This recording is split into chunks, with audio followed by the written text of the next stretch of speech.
Welcome to వీక్షణం. మామూలుగా ఓ 10 లక్షల ప్యాకేజీనో 25 లక్షల ప్యాకేజీనో అంటేనో నోరెళ్ళబెడతాం. కానీ ఏకంగా $1 ట్రిలియన్ ప్యాకేజ్ ఇచ్చారని తెలిస్తే మీ రియాక్షన్ ఏంటి? బుర్ర గిర్రున తిరిగిందా? మైండ్ బ్లాక్ అయిందా? కానీ ఇది నిజంగా నిజం. $1 ట్రిలియన్ ప్యాకేజీను ఒక ప్రముఖ కంపెనీ ఒకే వ్యక్తికి ఇచ్చింది. ఇంతకీ ఇంత డబ్బును ఎందుకు కుమ్మరించింది? దానికి కారణం ఏంటి? ఈ $1 ట్రిలియన్ మారబోయేది ఏంటి?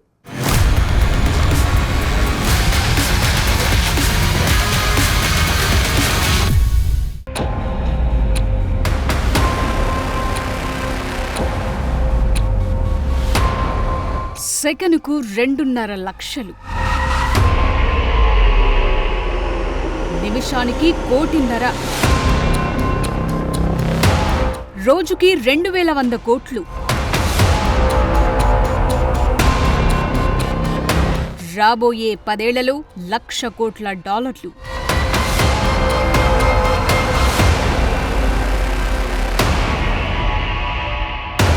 ఇవన్నీ ఏదో మ్యాజిక్ నెంబర్స్ కాదు. ప్రపంచ కుబేరుడు ఎలాన్ మస్క్ సంపాదించే సంపాదన. కనురెప్ప వాల్చి తెరిచే లోపు అతని అకౌంట్లో లక్షల కొద్ది డబ్బొచ్చి పడుతూ ఉంటుంది. కాదు, కురుస్తూ ఉంటుంది. మరి ఇంత డబ్బొస్తుంది అని తెలిస్తే ఎవరైనా ఏం చేస్తారు? అందరూ చేసేదే మస్క్ కూడా చేశారు.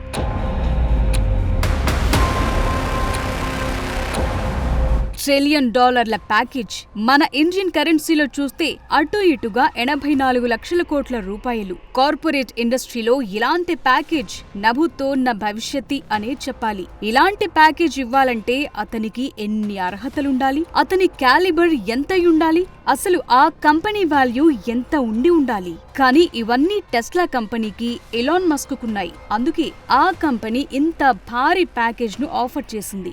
మస్క్ ఈ ప్యాకేజ్ ను తీసుకునేందుకు అర్హత కూడా సాధించాడు. అందుకే టెస్లా హిస్టరీలో ఒక కొత్త అధ్యాయం కాదు, పుస్తకమే ప్రారంభమైందని అనౌన్స్ చేశాడు.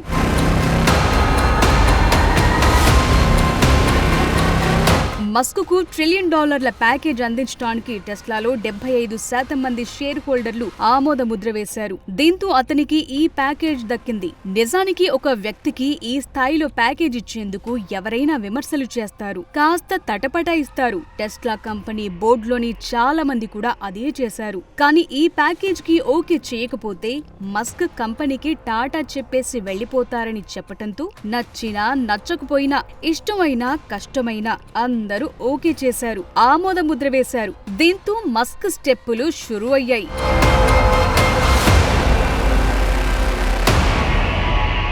మామూలుగానే మస్క్ ప్రపంచ కుబేరుల్లో ఒకరు అనే కంటే అతనే ప్రస్తుతం టాప్ లో ఉన్నారని చెప్పటం కరెక్ట్. ప్రస్తుతం అతని సంపాదన $473 బిలియన్ ఉంది. కాస్త అటు ఇటైనా ఇప్పట్లో అతని పొజిషన్ ను బీట్ చేసే పరిస్థితి లేదు. ఎందుకంటే అతడికి సెకండ్ ప్లేస్ లో ఉన్న ఫేస్బుక్ అధినేత మార్క్ జుకర్బర్గ్ కు మధ్య $100 బిలియన్ తేడా ఉంది. అలాంటి వ్యక్తికి ఇప్పుడు ప్యాకేజ్ దక్కటం చూస్తుంటే స్పేస్ ఎక్స్ రాకెట్ నింగిలోకి దూసుకుపోయినట్టే. అతని సంపాదన కూడా దూసుకుపోతుంది అని చెప్పటంలో ఎలాంటి డౌట్ లేదు.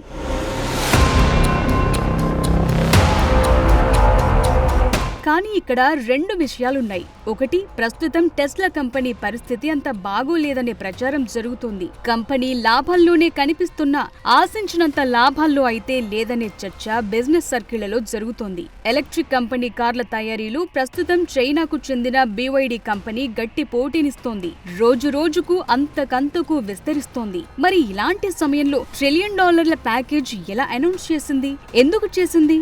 ఇక రెండోది, $1 ట్రిలియన్ ప్యాకేజ్ ఇస్తున్నారంటే దాని వెనుక ఏదో ఒక మతలబుంటుంది. అంతా ఊహించినట్టే మస్క్ ముందు కొన్ని కండిషన్స్ పెట్టింది టెస్లా కంపెనీ. ఆ కండిషన్స్ ఏంటి?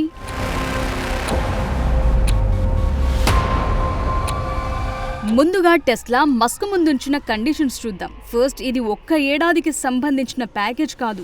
రాబోయే 10 ఏళ్లలో మస్క్ కొన్ని టాస్కులను పూర్తి చేయాలి. అప్పుడే ఆయనకు ఈ ప్యాకేజ్ అందుతుంది. అది కూడా టెస్లాలో అదనంగా 12% షేర్ల రూపంలో. ఇక కండిషన్స్ విషయానికొస్తే 2 కోట్ల టెస్లా వాహనాలు, 10 లక్షల రోబోలను ఉత్పత్తి చేయాలి. వాటిని డెలివరీ చేయాలి. Tesla full self driving feature కు 1 కోటి మంది సబ్స్క్రైబర్లను సంపాదించాలి. వాణిజ్య వినియోగానికి 10 లక్షల రోబో టాక్సీ వాహనాలను మార్కెట్లోకి రిలీజ్ చేయాలి. కంపెనీ 4 వరుస క్వార్టర్లలో $400 బిలియన్ వరకు నెట్ ప్రాఫిట్ ను పొందటం, ఇక ప్రస్తుతం $1.4 ట్రిలియన్ ఉన్న టెస్లా మార్కెట్ విలువను $8.5 ట్రిలియన్ పెంచటం, ఇవన్నీ చేస్తే మస్క్ కు ఈ ప్యాకేజ్ అందుతుంది. మరో విషయం ఏంటంటే ప్రస్తుతం మస్క్ కు జీతముండదు.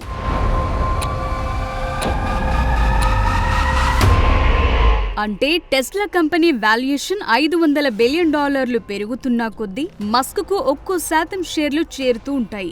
మొదటి దశ రివార్డ్ పొందాలంటే మార్కెట్ విలువ $2 ట్రిలియన్ చేరుకోవాలి. అప్పుడు ఫస్ట్ గ్రాంట్ ను రిలీజ్ చేస్తారు. ఇలా అన్ని లక్ష్యాలను సాధిస్తే టెస్లాలోని 25% షేర్లు మస్క్ కు చేరుతాయి. ఈ టార్గెట్స్ లో ఏ ఒక్కదాన్ని చేరుకోలేకపోయినా మస్క్ కు ఎలాంటి చెల్లింపులు ఉండవు.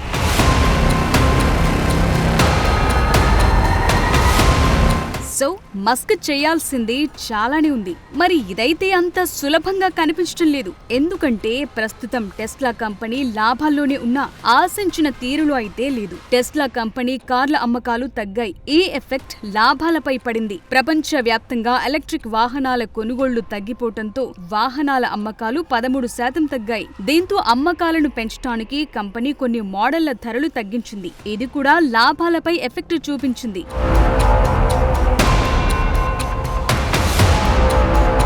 అంతేకాదు ఎలక్ట్రిక్ వాహనాల తయారీలో ఫోర్డ్, టయోటా నుంచి గట్టి పోటీ ఉంది. ముఖ్యంగా చైనా కంపెనీ BYD నుంచైతే తట్టుకోలేనంత పోటీ ఎదురవుతోంది టెస్లాకు. ఫుల్ సెల్ఫ్ డ్రైవింగ్ టెక్నాలజీకి సంబంధించి కొన్ని అడ్డంకులు కూడా ఉన్నాయి. ఇప్పుడు వీటన్నింటినీ మస్క్ ఓవర్కమ్ చేయాల్సి ఉంటుంది.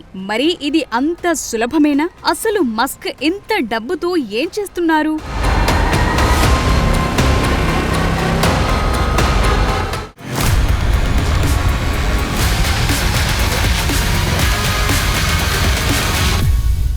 అంతా బాగుంది, డబ్బు వర్షం కురుస్తోంది.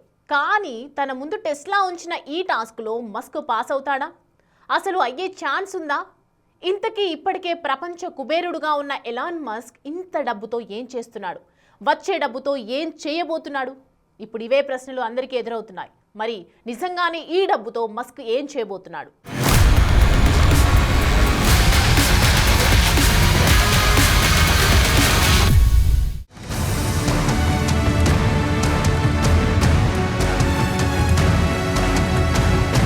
టెస్లా పెట్టిన కండిషన్స్ మస్క్ కు ఇప్పుడు పెద్ద టాస్క్. దీనిపై చాలా డిఫరెంట్ ఒపీనియన్స్ వినిపిస్తున్నాయి. ఇందులో కొన్ని టాస్కులు అసాధ్యమనేలా ఉంటున్నాయంటున్నారు. ఫస్ట్ టాస్క్ మార్కెట్ విలువను $2 ట్రిలియన్లకు చేర్చాలి. ఇది పెద్ద కష్టమేమీ కాదని చర్చ ఉంది. కానీ ఓవరాల్ గా $8.5 ట్రిలియన్లకు చేర్చడం అనేది అత్యంత అసాధ్యమైన టాస్క్ గా భావిస్తున్నారు. ఎందుకంటే ఈ గోల్ ను రీచ్ అవ్వాలంటే యాపిల్, మైక్రోసాఫ్ట్ లాంటి దిగ్గజ కంపెనీల మార్కెట్ వాల్యూ కంటే 4-5 రెట్లు ఎక్కువకు చేరుకోవాలి. కేవలం కార్ల అమ్మకాలతో ఈ టార్గెట్ ని రీచ్ అవ్వడం కాస్త కష్టమైన పని. కానీ రోబో టాక్సీలు, ఆప్టిమల్ రోబోలు, AI టెక్నాలజీ రంగంలో విజయం సాధిస్తేనే ఇది సాధ్యమవుతుంది.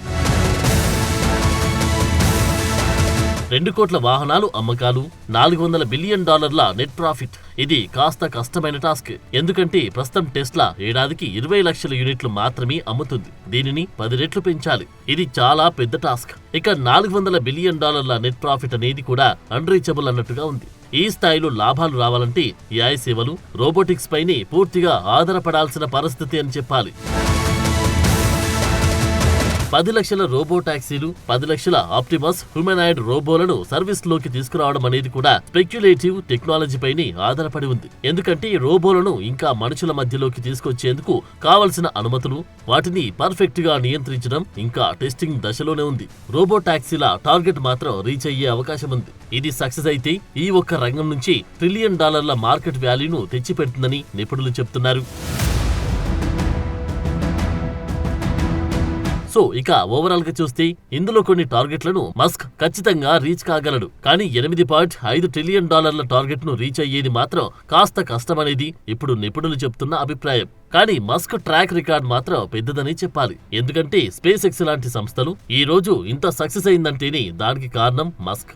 ఎన్నోసార్లు ఫెయిల్యూర్ ఎదుర్కొన్నా వెనుతిరగకుండా దానిని నిలబెట్టాడు, సక్సెస్ అయ్యాడు. అందుకే అసాధ్యం అనేది నా డిక్షనరీలో లేదంటాడు మస్క్. మరి ఈ టాస్క్ ను కూడా ఛాలెంజింగ్ గా తీసుకున్నానని ఇప్పటికీ అనౌన్స్ చేశారు.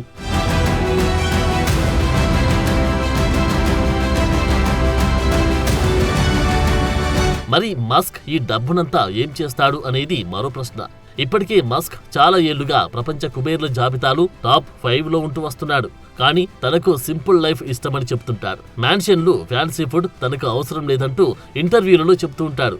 అంతేకాదు తనకున్న వాటిలో 7 ఇళ్లను కూడా అమ్మేశాడు మస్క్. ప్రస్తుతం మస్క్ ఓ చిన్న ఇంటిలో ఉంటున్నాడు. తాను ఎర్త్, మార్స్ ప్రాజెక్టులపైనే ఫోకస్ చేశారని గతంలోనే చెప్పాడు.